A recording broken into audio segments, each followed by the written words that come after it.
Hi ಎಲ್ರಿಗೂ, welcome to my channel. ಹೆಸರುಬೇಳೆ ಎಲ್ಲರ ಮನೇಲೂ ಇದ್ದೇ ಇರುತ್ತೆ ಅಲ್ವಾ.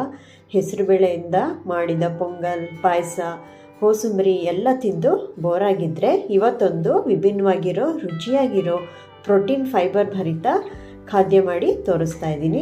ಇದು ಸಸ್ಯಾಹಾರಿಗಳಿಗೆ ಹೈ ಪ್ರೋಟೀನ್ ಬೂಸ್ಟರ್ ಅಂತಲೇ ಹೇಳ್ಬೋದು. ಅದೇ ಹೆಸರುಬೇಳೆ ಉಪಯೋಗಿಸ್ಕೊಂಡು ನಾನು ಇವತ್ತು ಮೂಂಗ್ಲೆಟ್ ಮಾಡಿ ತೋರಿಸ್ತಾ ಇದ್ದೀನಿ. ನೀವು ಇದನ್ನು ಬೆಳಗ್ಗೆ ಬ್ರೇಕ್ಫಾಸ್ಟಿಗೆ ತಿನ್ಬೋದು, ಸ್ನ್ಯಾಕ್ ಥರ ತಿನ್ಬೋದು, ಮಕ್ಕಳಿಗೆ ಲಂಚ್ ಬಾಕ್ಸ್ ಥರನೂ ಪ್ಯಾಕ್ ಮಾಡ್ಬೋದು. ಬನ್ನಿ ಹೇಗೆ ಮಾಡೋದು ಅಂತ ನೋಡ್ಕೊಳ್ಳೋಣ. ನಾನು ಇಲ್ಲಿ 1 ಬಟ್ಲಷ್ಟು ಹೆಸರುಬೇಳೆನ ತೊಗೊಂಡಿದ್ದೀನಿ. ಇದು ಸಾಧಾರಣ ಒಂದು 150ರಿಂದ 200 ಗ್ರಾಮ್ ಇದೆ. ಹೆಸರುಬೇಳೆನ ಚೆನ್ನಾಗಿ ನೀರು ಹಾಕಿ 2-3 ಸತಿ ತೊಳಿಬೇಕು. ಅದರಲ್ಲಿರೋವಂಥ ಧೂಳು ಎಲ್ಲ ಕ್ಲೀನ್ ಆಗಬೇಕು. ಸೊ ಈಗ ಹೆಸರುಬೇಳೆನ ನಾವು 1-2 ಸತಿ ಚೆನ್ನಾಗಿ ತೊಳ್ಕೊಳ್ಳೋಣ. ಈಗ ನೋಡಿ, ಚೆನ್ನಾಗಿ ಕಿವುಚ್ಬಿಟ್ಟು 1-2 ಸತಿ ಈ ಥರ ನೀರಲ್ಲಿ ತೊಳ್ಕೊಂಡು ಆ ನೀರನ್ನು ನಾವು ಚೆಲ್ಬಿಡೋಣ. ಈಗ ತೊಳೆದಿರೋಂಥ ಹೆಸರುಬೇಳೆಗೆ ನಾನು ನೀರನ್ನು ಸೇರಿಸ್ತಾ ಇದ್ದೀನಿ. ನೀರನ್ನು ಸೇರಿಸಿ 1-2 ಗಂಟೆಗಳ ಕಾಲ ನೆನಿಬೇಕು. ಈ ಟೈಮ್ ಇಲ್ಲ ಅಂತಂದರೆ ಅರ್ಧ ಗಂಟೆ ನೆನೆಸಿದ್ರೂ ಪರವಾಗಿಲ್ಲ. ಮಿನಿಮಮ್ 2 ಅವರ್ಸ್ ನೆನಿಬೇಕು. ಇದಕ್ಕೆ ಚೆನ್ನಾಗಾಗುತ್ತೆ. ಹೆಸರುಬೇಳೆ ಚೆನ್ನಾಗಿ ನೆಂದಷ್ಟು ರುಚಿಯಾಗಿ ಬರುತ್ತೆ. ಈಗ ನೋಡಿ, 2 ಗಂಟೆ ಆದಮೇಲೆ ಹೆಸರುಬೇಳೆ ನೆಂದು ಈ ಥರ ಸಾಫ್ಟಾಗಿದೆ. ಈಗ ಅದನ್ನು ನಾವು ಒಂದು ಸ್ಟ್ರೈನರಲ್ಲಿ ಸೋಸ್ಕೊಳ್ಳೋಣ. ಅಂದರೆ ಇದರಲ್ಲಿರೋ ನೀರನ್ನೆಲ್ಲ ತಕ್ಕೊಂಬಿಡೋಣ. ನಾವು ರುಬ್ಬೋದಕ್ಕೆ ಇಷ್ಟು ನೀರು ಬೇಕಾಗೋದಿಲ್ಲ.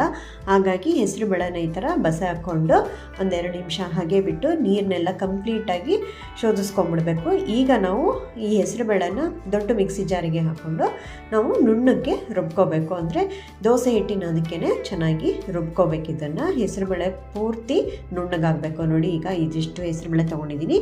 ನೆನೆಸಿರೋ ಹೆಸರುಬೇಳೆ ನೀರನ್ನೇ ನಾನು ಉಪಯೋಗಿಸ್ಕೊಂಡು ಸ್ವಲ್ಪ ಒಂದು 10ರಿಂದ 15 ml ಅಷ್ಟು ನೀರು ಹಾಕ್ಕೊಂಡು ರುಬ್ಕೊಳ್ತಾ ಇದ್ದೀನಿ. ಅದಕ್ಕೆ ನಾನು 1-2 ಇಂಚಷ್ಟು ಶುಂಠಿನ ಕಟ್ ಮಾಡಿ ಹಾಕ್ಕೊಂಡು 1 ಸ್ಪೂನ್ ಜೀರಿಗೆ, 1/2 ಸ್ಪೂನ್ ಅರಿಶಿನ ಕೂಡ ಹಾಕಿ ನುಣ್ಣಕ್ಕೆ ರುಬ್ಕೊಳ್ತಾ ಇದ್ದೀನಿ. ನೋಡಿ, ಈ ಥರ ನೀರು ಮಧ್ಯದಲ್ಲಿ ಬೇಕಾದರೆ ಹಾಕೋಬೋದು. ಆದರೆ ಇದು ದೋಸೆ ಹಿಟ್ಟು ಗಟ್ಟಿಗೆ ಇರಬೇಕು, ಈ ಹೆಸರುಬೇಳೆ ದೋಸೆ ಹಿಟ್ಟು. ಸೊ ಹಾಗಾಗಿ ನಾನು ನೀರನ್ನು ಸ್ವಲ್ಪನೇ ಉಪಯೋಗಿಸ್ಕೊಂಡು ರುಬ್ಕೊಳ್ತಾ ಇದ್ದೀನಿ. ತೆಳ್ಳಗಾದರೆ ಏನು ಮಾಡೋಕ್ಕೆ ಬರೋದಿಲ್ಲ. ಅಕಸ್ಮಾತ್ ತೆಳ್ಳಗಾಯಿತು, ನೀರು ಸ್ವಲ್ಪ ಜಾಸ್ತಿ ಆಗಿ ಅಂತಂದರೆ ಅದಕ್ಕೆ ಸ್ವಲ್ಪ ನೀವು ಅಕ್ಕಿ ಹಿಟ್ಟನ್ನು 1-2 ಸ್ಪೂನಷ್ಟು ಅಕ್ಕಿ ಹಿಟ್ಟನ್ನು ಸೇರಿಸ್ಕೋಬೋದು ಈ ಹಿಟ್ಟಿಗೆ. ನೋಡಿ, ಹಾಗಾಗಿ ನೀರನ್ನ ರುಬ್ಬುವಾಗ ಸ್ವಲ್ಪನೇ ಹಾಕ್ಕೊಂಡು ರುಬ್ಬಬೇಕು. ಜಸ್ಟ್ ಹೆಸರುಬೇಳೆ ಎಲ್ಲ ಚೆನ್ನಾಗಿ ನುಣ್ಣಗೆ ರುಬ್ಬಬೇಕು. ಹಾಗೆ ರುಬ್ಕೊಂಡು ಈಗ ದೋಸೆ ಹಿಟ್ಟು ರೆಡಿ ಮಾಡ್ಕೊಂಡಿದ್ದೀವಿ. ಅದಕ್ಕೆ ನಾನೀಗ ತರಕಾರಿಗಳನ್ನೆಲ್ಲ ಹೆಚ್ಚಾಕ್ತೀನಿ. 1 ಗೆಡ್ಡೆ ದಪ್ಪ ಈರುಳ್ಳಿ, 1 ಕ್ಯಾರೆಟು, 1 ಕ್ಯಾಪ್ಸಿಕಮ್ಮು, 2 ಸಣ್ಣ ಟೊಮೆಟೊ, ಹಾಗೆ ಸ್ವಲ್ಪ ಹಿಂಗು ಮತ್ತು ಜೀರಿಗೆ ನಾವು ರುಬ್ಬೋದಕ್ಕೆ ಹಾಕ್ಕೊಂಡಿದ್ದೀವಿ. ಎಳ್ಳು, ಇದನ್ನು ನಾನು ಹಿಟ್ಟಿಗೆ ಮಿಕ್ಸ್ ಮಾಡ್ಕೊಳ್ತೀನಿ. ಹಾಗೆ ಖಾರಕ್ಕೆ ತಕ್ಕಾಗಿ ಹಸಿರು ಮೆಣಸಿನಕಾಯಿ 4ರಿಂದ 5, ಶುಂಠಿ ನಾನು ರುಬ್ಬೋದಕ್ಕೆ ಹಾಕ್ಕೊಂಡಿದ್ದೀನಿ. ಹಾಗೆ ಕರ್ಬೇವಿನ ಸೊಪ್ಪು ಸಣ್ಣದಾಗಿ ಹೆಚ್ಚಾಕೋಬೇಕು, ಕೊತ್ತಂಬರಿ ಕೂಡ ಸಣ್ಣದಾಗಿ ಹೆಚ್ಚಾಕೋಬೇಕು, ರುಚಿಗೆ ತಕ್ಕಷ್ಟು ಉಪ್ಪು. ಇದಿಷ್ಟನ್ನು ನಾನು ರೆಡಿ ಮಾಡ್ಕೊಂಡಿದ್ದೀನಿ. ಈಗ ತರಕಾರಿಗಳನ್ನೆಲ್ಲ ಒಂದೊಂದಾಗಿ ಸಣ್ಣದಾಗಿ ಹೆಚ್ಚಿಟ್ಕೋಬೇಕು. ಈರುಳ್ಳಿನೂ ಕೂಡ ಸಣ್ಣದಾಗಿ ಹೆಚ್ಕೋಬೇಕು. ಕ್ಯಾರೆಟ್ ಕೂಡ ಸಣ್ಣದಾಗಿ ಚಾಪ್ ಮಾಡ್ಕೋಬೇಕು. ಹಾಗೆ ಕ್ಯಾಪ್ಸಿಕಮ್ ಕೂಡ ಸಣ್ಣದಾಗಿ ಹೆಚ್ಕೋಬೇಕು. ನೋಡಿ, ಕ್ಯಾರೆಟು ಈ ಥರ ತುಂಬಾ ಸಣ್ಣದಾಗಿ ಚಾಪ್ ಮಾಡ್ಕೋಬೇಕು. ಅಂದರೆ ಸಣ್ಣದಾಗಿ ಕತ್ತರಿಸ್ಕೋಬೇಕು. ಇಲ್ಲ ಅಂತಂದರೆ ನೀವು ತುರ್ಕೊಳ್ಳಬಹುದು. ಸಣ್ಣದಾಗಿ ಹೆಚ್ಚಿಟ್ಕೊಂಡ್ರೆ ಚೆನ್ನಾಗಿರುತ್ತೆ. ಯಾಕೆಂದರೆ ಕ್ಯಾಪ್ಸಿಕಮ್, ಈರುಳ್ಳಿ ಎಲ್ಲ ಸಣ್ಣದಾಗಿ ಹೆಚ್ಚಿರ್ತೀವಲ್ಲ. ಹಾಗಾಗಿ ಈಗ ಆ ದೋಸೆ ಹಿಟ್ಟಿಗೆ ನಾವು ಹೆಚ್ಚಿಟ್ಟಿರೋಂಥ ಈರುಳ್ಳಿ, 4-5 ಹಸಿರು ಮೆಣಸಿನಕಾಯಿ ಸಣ್ಣದಾಗಿ ಹೆಚ್ಚಿರೋಂಥ ಕ್ಯಾಪ್ಸಿಕಮ್ಮು ಮತ್ತು ಸಣ್ಣದಾಗಿ ಹೆಚ್ಚಿರೋಂಥ ಕ್ಯಾರೆಟು, ಹಾಗೆ ಸಣ್ಣದಾಗಿ ಹೆಚ್ಚಿರುವಂಥ ಟೊಮೆಟೊ ಕೂಡ ಸೇರಿಸ್ಕೊಳ್ತಾ ಇದ್ದೀವಿ. ಹಾಗೆ ಕರ್ಬೇವಿನ ಸೊಪ್ಪು ಸಣ್ಣದಾಗಿ ಹೆಚ್ಚಿಬಿಟ್ಟು ಮತ್ತು ಕೊತ್ತಂಬರಿ ಸೊಪ್ಪು ಕೂಡ ಸಣ್ಣದಾಗಿ ಹೆಚ್ಚಿರೋದನ್ನು ಹಾಕ್ಕೊಂಡು ರುಚಿಗೆ ತಕ್ಕಷ್ಟು 1 ಸ್ಪೂನಷ್ಟು ಉಪ್ಪು ಹಾಕ್ಕೊಂಡು 1/2 ಸ್ಪೂನಷ್ಟು ಹಿಂಗನ್ನು ಸೇರಿಸ್ಕೊಳ್ತಾ ಇದ್ದೀವಿ. ಇದು ಹೆಸರುಬೇಳೆ ದೋಸೆ ಆಗಿರೋದ್ರಿಂದ ಹೆಸರುಬೇಳೆ ವಾಯು ಅನ್ನೋರು ಅದಕ್ಕೆ ಹಿಂಗನ್ನು ಸೇರಿಸ್ಕೊಂಡ್ರೆ ಒಳ್ಳೆಯದು ಅಂತ ಆರೋಗ್ಯಕ್ಕೆ. ಸ್ವಲ್ಪ ಹಿಂಗನ್ನು ಸೇರಿಸ್ಕೊಂಡು ಇದಿಷ್ಟನ್ನು ಚೆನ್ನಾಗಿ ಮಿಕ್ಸ್ ಮಾಡ್ಕೋಬೇಕು. ಈಗ ದೋಸೆ ಹಿಟ್ಟು ಈಗ ಸ್ವಲ್ಪ ಗಟ್ಟಿಯಾಗಿದೆ. ಈಗ ಅದನ್ನು ನಾವು ನೀರನ್ನ ಹಾಕೋಬೋದು. ಈಗ ಅದಕ್ಕೆ ಮುಂಚೆ ನಾನು ಸೋಡಾ ಅಥವಾ ಈನೋನ ಹಾಕೋಬೋದು. ನಾನಿಲ್ಲಿ ಈನೋನ 1 ಸ್ಪೂನ್ ಹಾಕ್ಕೊಳ್ತಾ ಇದ್ದೀನಿ. ಸೋಡಾ ಹಾಕ್ಕೊಳ್ಳೋದಾದರೆ, ಅಡುಗೆ ಸೋಡಾ ಹಾಕ್ಕೊಳ್ಳೋದಾದರೆ 1/2 ಸ್ಪೂನ್ ಹಾಕ್ಕೊಂಡು ಅದಕ್ಕೆ ಮೇಲೆ ಸ್ವಲ್ಪ ನೀರು ಹಾಕ್ಕೊಂಡು ಹಿಟ್ಟನ್ನು ಅದಕ್ಕೆ ಕಲಿಸ್ಕೋಬೇಕು. ನೋಡಿ, ನಾನಿವತ್ತು ಈನೋನ ಬಳಸಿ ಅದರ ಮೇಲ್ಗಡೆ ನೀರು ಹಾಕಿ ಅದನ್ನು ಆ್ಯಕ್ಟಿವೇಟ್ ಮಾಡಿ ಈ ಥರ ಚೆನ್ನಾಗಿ ಹಿಟ್ಟನ್ನು ಕಲಿಸ್ಕೊಳ್ತೀನಿ. ಇದಕ್ಕೆ ಇನ್ನೊಂದು ಸ್ವಲ್ಪ ನೀರು ಬೇಕಾಗುತ್ತೆ, ಏಕೆಂದರೆ ನಾವು ಇದನ್ನು ದೋಸೆ ಥರ ಉಯ್ಬೇಕಲ್ವ. ಹಾಗಾಗಿ ಈ ಥರ ಸ್ವಲ್ಪ ನೀರು ಹಾಕ್ಕೊಂಡು ನಾನು ಇದಿಷ್ಟಕ್ಕೂ ಹೆಸರುಬೇಳೆ ನೆನೆಸಿಟ್ಟಿರೋವಂಥ ನೀರನ್ನೇ ಉಪಯೋಗಿಸ್ಕೊಂಡು ನೋಡಿ, ಈ ಥರ ಚೆನ್ನಾಗಿ ಅದಕ್ಕೆ ನಾವು ಹಿಟ್ಟನ್ನು ರೆಡಿ ಮಾಡ್ಕೋಬೇಕು. ಯಾಕಂದರೆ ತರಕಾರಿ ಹಾಕಿರೋದು, ಟೊಮೆಟೊ ಎಲ್ಲ ಕೂಡ ಆಮೇಲೆ ನೀರು ಬಿಡೋ ಚಾನ್ಸ್ ಇರುತ್ತೆ. ಹಾಗಾಗಿ ನೋಡಿಕೊಂಡು ಹಾಕೋಬೇಕಷ್ಟೇ. ಈಗ ನಾವು ಇಲ್ಲಿ ಒಂದು ಪ್ಯಾನ್ ಆದಷ್ಟು ನಾನ್ ಸ್ಟಿಕ್ ಪ್ಯಾನ್ನ ತೊಗೊಳ್ಳಿ. ಅದಕ್ಕೆ ಸ್ವಲ್ಪ ಎಣ್ಣೆನ ಹಚ್ಚಿ ಗ್ರೀಸ್ ಮಾಡಿಕೊಂಡು ಸ್ಟವ್ ಮೇಲೆ ಇಟ್ಟು ಈಗ ಮೀಡಿಯಮ್ ಫ್ಲೇಮಲ್ಲಿ ಚೆನ್ನಾಗಿ ಕಾಯಿಸ್ಕೋಬೇಕು. ನೋಡಿ ಈಗೆಲ್ಲ ಚೆನ್ನಾಗಿ ಕಾದಿದೆ. ಅದಕ್ಕೆ 2 ಸ್ಪೂನಷ್ಟು ಎಣ್ಣೆನ ಹಾಕಿ ಪ್ಯಾನ್ ಚೆನ್ನಾಗಿ ಕಾದ ಮೇಲೆ ಮೀಡಿಯಮ್ ಫ್ಲೇಮ್ ಇಟ್ಬಿಟ್ಟು ಈಗ ನಾನು ಒಂದು 3 ಸೌಟಷ್ಟು ಈ ಹಿಟ್ಟನ್ನು ಹಾಕ್ಕೊಳ್ತಾ ಇದ್ದೀನಿ. ಹೆಸರುಬೇಳೆ ಹಿಟ್ಟು ಮತ್ತು ತರಕಾರಿ ಎಲ್ಲ ಹಾಕಿರೋಂಥ ಈ ಹಿಟ್ಟನ್ನು ನಾನು ಹಾಕ್ಕೊಳ್ತಾ ಇದ್ದೀನಿ. ಒಂದು 3 ಸೌಟಷ್ಟು ಹಾಕ್ಕೋಬೇಕು. ಇದನ್ನು ತುಂಬ ಹರಡೋದೇನು ಬೇಕಿಲ್ಲ, ರೆಗ್ಯುಲರ್ ದೋಸೆ ಥರ ಜಸ್ಟ್ ಈ ಥರ ಆ ಕಡೆ ಈ ಕಡೆ ಒಂದು ಸ್ವಲ್ಪ ಅಗಲ ಮಾಡಿದ್ರೆ ಆಯಿತು. ಈ ಥರ ಸ್ವಲ್ಪ ದಪ್ಪಗೆ ಬರುತ್ತೆ. ಇದು ಆಮ್ಲೆಟ್ ಅಂತ ಹೇಳಿದ್ದೀನಲ್ವ, ವೆಜಿಟೇರಿಯನ್ಸ್ ಆಮ್ಲೆಟ್ ಅಂತ, ಆಮ್ಲೆಟ್ ಥರನೇ ಇಷ್ಟು ದಪ್ಪ ಹಾಕ್ಕೋಬೇಕು. ಅದು ಒಳಗಡೆ ಎಲ್ಲ ಚೆನ್ನಾಗಿ ಬೇಯಬೇಕು ಅನ್ನೋದಕ್ಕೋಸ್ಕರ ನಾನು ಒಂದು ಲಿಡ್ಡನ್ನು ಮುಚ್ಚಿ ಒಂದು 3 ರಿಂದ 4 ನಿಮಿಷ ಲೋ ಫ್ಲೇಮಲ್ಲೇ ನಾನು ಇದನ್ನು ಬೇಯಿಸ್ತೀನಿ.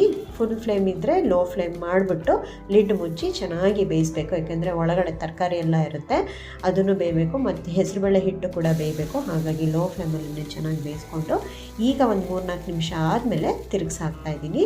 ಆರಾಮಾಗಿ ಎದ್ದೇಳುತ್ತೆ, ಏನು ಟೆನ್ಷನ್ ಇಲ್ಲ. ಕ್ಲೀನಾಗಿ ಹಿಂಗೆ ಉಲ್ಟಾ ಮಾಡಿ ಹಾಕಿದ್ಮೇಲೆ ಒಂದು 2 ನಿಮಿಷ ಬಿಟ್ಟು ಈಗ ನಾವು ಅದನ್ನು ತೆಗಿತಾ ಇದ್ದೀವಿ. ನೋಡಿ ಎಷ್ಟು ಚೆನ್ನಾಗಿ ಬಂದಿದೆ, ಕಲರ್ಫುಲ್ಲಾಗಿ ಕಾಣಿಸ್ತಾ ಇದೆ. ಮಾಡೋದಕ್ಕೂ ತುಂಬ ಚೆನ್ನಾಗಿ ಅನಿಸುತ್ತೆ, ತುಂಬ ಚೆನ್ನಾಗಿ ಬರುತ್ತೆ. ಎಲ್ಲೂ ಕೂಡ ಹರಿಯೋದಾಗಲಿ ಅಂಟ್ಕೊಳ್ಳೋದಾಗಲಿ ಏನೂ ಆಗೋದಿಲ್ಲ. ಈಗ ಜಸ್ಟ್ ಮತ್ತೆ 2ನೇ ದೋಸೆನ ಹಾಕ್ಕೊಳ್ತಾ ಇದ್ದೀನಿ. 2 ಸ್ಪೂನ್ ಎಣ್ಣೆ ಹಾಕ್ಕೊಂಡಿರಬೇಕು. ಈಗ ಚೆನ್ನಾಗಿ ಕಾದಿರಬೇಕು ನಮ್ಮ ಪ್ಯಾನು. ಈಗ ಲೋ ಫ್ಲೇಮ್ ಮಾಡಿಬಿಟ್ಟು ಮತ್ತೆ 3 ಸೌಟು ದೋಸೆ ಹಿಟ್ಟನ್ನು ಅದೇ ಹಿಟ್ಟನ್ನು ಹಾಕ್ಕೊಳ್ತಾ ಇದ್ದೀನಿ. ತರಕಾರಿ ಎಲ್ಲ ಇರೋದ್ರಿಂದ ನೋಡಿ ಎಷ್ಟು ಚೆನ್ನಾಗಿ ಕಾಣಿಸ್ತಾ ಇದೆ. ಮಕ್ಳಿಗಂತೂ ತುಂಬಾ ಒಳ್ಳೆಯದು, ಇಷ್ಟಪಟ್ಟು ಕೂಡ ತಿಂತಾರೆ. ನೋಡೋದಕ್ಕೂ ತುಂಬ ಅಟ್ರಾಕ್ಟಿವ್ ಆಗಿರುತ್ತೆ. ಬಂದಾಗ ಸ್ಕೂಲಿಂದ ಬಂದಾಗ ನೀವು ಸಂಜೆ ಹೊತ್ತಾದರೂ ಹಾಕ್ಕೊಡ್ಬೋದು, ಇಲ್ಲಾಂದರೆ ಬೆಳಗ್ಗೆ ಗಡಿಬಿಡಿನಲ್ಲಿ ಬ್ರೇಕ್ಫಾಸ್ಟು ತುಂಬ ಹೆಲ್ತಿಯಾಗೂ ಇರಬೇಕು ಮತ್ತು ಪ್ರೋಟೀನು ಇರಬೇಕು, ವೆಜಿಟೇಬಲ್ಸು ಇರಬೇಕು ಅನ್ನೋದಾದರೆ ಇದು ಒಳ್ಳೆ ಗುಡ್ ಐಡಿಯಾ. ಇದು ಬ್ರೇಕ್ಫಾಸ್ಟಿಗೆ ಮಕ್ಳಿಗಿಂತದ್ದು ಒಂದು ಹಾಕ್ಕೊಟ್ಬಿಟ್ರೆ ತುಂಬ ಇಷ್ಟಪಟ್ಟು ತಿಂತಾರೆ, ಬೇಗನೂ ತಿಂದು ಮುಗಿಸ್ತಾರೆ. ಹಾಗೆ ಲಂಚ್ ಬಾಕ್ಸಿಗೂ ಕೂಡ ಪ್ಯಾಕ್ ಮಾಡ್ಬೋದು. ಇದನ್ನು ಮಕ್ಕಳಲ್ಲದೇ ದೊಡ್ಡವರು ಕೂಡ ತಿನ್ಬೋದು. ಇದನ್ನು ಯಾರ್ಯಾರು ಡಯಟ್ ಕಾನ್ಷಿಯಸ್ ಇರ್ತಾರೋ, ಹೆಲ್ತಿ ಪ್ರೋಟೀನ್ ಬೇಕು ಅಂತ ಇರ್ತಾರೋ ಅಂಥವರು ಕೂಡ ತಿನ್ಬೋದು. ಒಟ್ಟಿನಲ್ಲಿ ಇದನ್ನು ಎಲ್ಲರೂ ಕೂಡ ತಿನ್ಬೋದು. ನೋಡಿ ದೋಸೆನ 2 ಕಡೆನೂ ಬೇಯಿಸಿ ಆಗಿದೆ. ಈಗ 2 ದೋಸೆನೂ ಚೆನ್ನಾಗಾಗಿದೆ. ಈ ಅಳತೆನಲ್ಲಿ ಹಿಟ್ಟಿನಿಗೆ ನನಗೆ ಸಾಧಾರಣ ಒಂದು 3 ರಿಂದ 4 ದೋಸೆ ಆಗಿದೆ. ನಾನು ಇಲ್ಲಿ ಮಾಡಿ ತೋರಿಸ್ತಾ ಇದ್ದೀನಿ 2 ದೋಸೆನ. ನೋಡಿ ಎಷ್ಟು ಚೆನ್ನಾಗಿ ಬಂದಿದೆ, ಎಲ್ಲೂ ಅಂಟೋದು ಇಲ್ಲ, ತುಂಬ ಚೆನ್ನಾಗಿರುತ್ತೆ. ಇದು ಮೂಂಗ್ಲೆಟ್ ಅನ್ನೋದು ಒಂದು ಸ್ಪೈಸಿಯಾಗಿರೋಂಥ, ಕ್ರಂಚಿಯಾಗಿರೋವಂಥ, ಕ್ರಿಸ್ಪಿ ಮತ್ತು ಸಾಫ್ಟ್ ಆಗಿರೋವಂಥ ದೋಸೆ ಅಂತಲೇ ಹೇಳ್ಬೋದು. ಇದು ತರಕಾರಿ ಇರೋವಂಥ, ಹೈ ಪ್ರೋಟೀನ್ ಇರೋವಂಥ ಹೆಸರುಬೇಳೆ ದೋಸೆ. ಇದು ಮೂಂಗ್ಲೆಟ್ ಅನ್ನೋದು ತುಂಬ ಚೆನ್ನಾಗಿರುತ್ತೆ. ಇದು ಡೆಲ್ಲಿ ಕಡೆಯಲ್ಲೆಲ್ಲ ಸ್ಟ್ರೀಟ್ಸ್ನಲ್ಲಿ ಸಿಗೋವಂಥ ಸ್ನ್ಯಾಕ್ ಅಂತಲೂ ಹೇಳ್ಬೋದು. ಅಲ್ಲೆಲ್ಲ ತುಂಬ ಸ್ಟ್ರೀಟಲ್ಲೆಲ್ಲ ತುಂಬ ಮಾರ್ತಾರೆ ಇದನ್ನು. ಅಂದರೆ ತುಂಬ ಫೇಮಸ್ ಆಗಿರೋವಂಥ ಸ್ಟ್ರೀಟ್ ಫುಡ್ ಇದು ಡೆಲ್ಲಿನಲ್ಲಿ. ಇದು ತುಂಬಾ ಚೆನ್ನಾಗಿರುತ್ತೆ. ಇದನ್ನು ನಾವು ಸ್ವಲ್ಪ ಬೆಣ್ಣೆ ಹಾಕ್ಬೋದು, ಇಲ್ಲಾಂದರೆ ಚೀಸ್, ಮಕ್ಕಳಿಗಾದರೆ ಚೀಸೆಲ್ಲ ಹಾಕಿ ಕೊಡ್ಬೋದು, ಇಷ್ಟಪಟ್ಟು ತಿಂತಾರೆ. ಜೊತೆಗೆ ಇದಕ್ಕೆ ಪುದೀನ ಚಟ್ನಿ ಒಳ್ಳೆ ಕಾಂಬಿನೇಷನ್ನು, ಸೂಪರಾಗಿರುತ್ತೆ. ಬೆಳಗ್ಗೆ ಮಾರ್ನಿಂಗ್ ಬ್ರೇಕ್ಫಾಸ್ಟಿಗಂತೂ ಒಳ್ಳೆ ಎನರ್ಜಿ ಕೊಡೋವಂಥ ಬೂಸ್ಟರ್ ಅಂತಲೇ ಹೇಳ್ಬೋದು ಇದನ್ನು. ಹೆಸರುಬೇಳೆ ತಂಪು ಕೂಡ ದೇಹಕ್ಕೆ. ಹಾಗೆ ಎಲ್ಲ ಥರ ತರಕಾರಿಗಳು ಹಾಕ್ಕೊಂಡಿದ್ದೀವಿ. ನೀವು ಬೇಕಾದರೆ ಸೊಪ್ಪು ಯಾವುದಾದ್ರೂ ಇಷ್ಟ ಆಗಿದ್ದರೆ ಪಾಲಕ್ ಸೊಪ್ಪು ಕೂಡ ಸಣ್ಣದಾಗಿ ಹೆಚ್ಚಿ ಹಾಕ್ಕೋಬೋದು. ತುಂಬಾ ಒಳ್ಳೆ ಬ್ರೇಕ್ಫಾಸ್ಟ್ ಇದು. ಪ್ರತಿಯೊಬ್ಬರೂ ತಿನ್ಬೋದು ಇದನ್ನು. ಮಕ್ಳಿಗಂತೂ ಎಸ್ಪೆಷಲಿ ತುಂಬಾ ಇಷ್ಟ ಆಗುತ್ತೆ. ಈ ಥರ ಮಾಡಿಕೊಟ್ರೆ ಯಾಕೆ ತಿನ್ನಲ್ಲ ಎಲ್ಲ ಮಕ್ಕಳು. ತರಕಾರಿ, ಬೇಳೆ ಎಲ್ಲ ಇರೋವಂಥ ಇದು ಕಂಪ್ಲೀಟ್ ಪ್ಲ್ಯಾಂಟ್ ಫುಡ್ ಅಂತಲೇ ಹೇಳ್ಬೋದು. ನೋಡಿ ಎಷ್ಟು ಚೆನ್ನಾಗಿ ಬಂದಿದೆ. ಈ ಥರ ಕಟ್ ಮಾಡಿಬಿಟ್ಟು ಈ ಥರ ಸ್ಲೈಸ್ ಮಾಡಿಕೊಟ್ರೆ ಪಿಜ್ಜಾ ಎಲ್ಲ ಯಾಕೆ ತಿಂತಾರೆ, ಇದನ್ನೇ ಇಷ್ಟಪಟ್ಟು ತಿಂತಾರೆ. ಇದಕ್ಕೆ ಸ್ವಲ್ಪ ಚೀಸು ಎಲ್ಲ ಹಾಕಿ, ಚಿಲ್ಲಿ ಫ್ಲೇಕ್ಸು, ಆರಿಗನೆಲ್ಲ ಹಾಕ್ಕೊಟ್ರೆ ಇನ್ನೂ ಇಷ್ಟಪಟ್ಟು ತಿಂತಾರೆ. ಈ ಥರ ಪುದೀನ ಚಟ್ನಿ ಜೊತೆ ತಿಂದರೆ ಅಂತೂ ಅಲ್ಟಿಮೇಟ್ ಆಗಿರುತ್ತೆ ಟೇಸ್ಟು. ಈ ರೆಸಿಪಿನ ನೀವು ಒಂದ್ಸತಿ ಟ್ರೈ ಮಾಡಿ. ಈ ವಿಡಿಯೋ ಇಷ್ಟ ಆಗಿದ್ದರೆ ಲೈಕ್ ಮಾಡಿ, ಶೇರ್ ಮಾಡಿ, ಪಕ್ಕದಲ್ಲಿರೋ ಬೆಲ್ ಐಕಾನ್ನ ಒತ್ತಿ, ಹಾಗೂ ನನ್ನ ಚಾನಲ್ನ ಸಬ್ಸ್ಕ್ರೈಬ್ ಮಾಡಿ. ಮತ್ತೆ ಮುಂದಿನ ವಿಡಿಯೋದಲ್ಲಿ ಸಿಗೋಣ. ಅಲ್ಲಿವರೆಗೂ take care, eat healthy. Thanks for watching.